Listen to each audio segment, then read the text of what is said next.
నేను first time చేసిన నా భక్షాలు. సో 1 గ్లాస్ శనగపప్పు తీసుకొని దాన్ని క్లీన్‌గా కడిగేసి అందులో కొద్దిగా పసుపేసి ఒక 3 గ్లాస్ ఆఫ్ వాటర్ ఏసాను. దాని తర్వాత అది ఉడికిందా లేదో చూసాక వాటర్ అయితే కొన్ని మిగిల్చి దాన్ని కట్టుచారు చేద్దామనేసి పక్కకు పెట్టేసుకున్నాను. 2 గ్లాస్ ఆఫ్ షుగర్ తీసుకొని దాన్ని పౌడర్‌గా చేసుకొని మనం పప్పుని మిక్సీకి వేసుకున్నాం కదా, ఇంకా ఇలా అవుతుంది.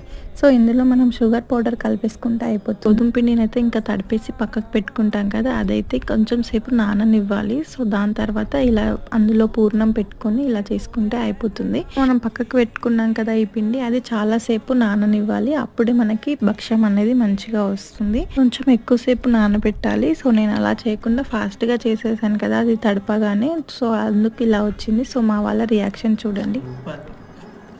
చూడంతా ఎట్లుంది, ఇది ఎట్లుంది భక్ష్యం, ఎట్లుంది చూపి. So I felt very happy. వాళ్ళకైతే నచ్చింది, ఇంకా బాగుందన్నారు కాబట్టి. సో మీ సైడ్ వీటిని ఏమంటారు మరి?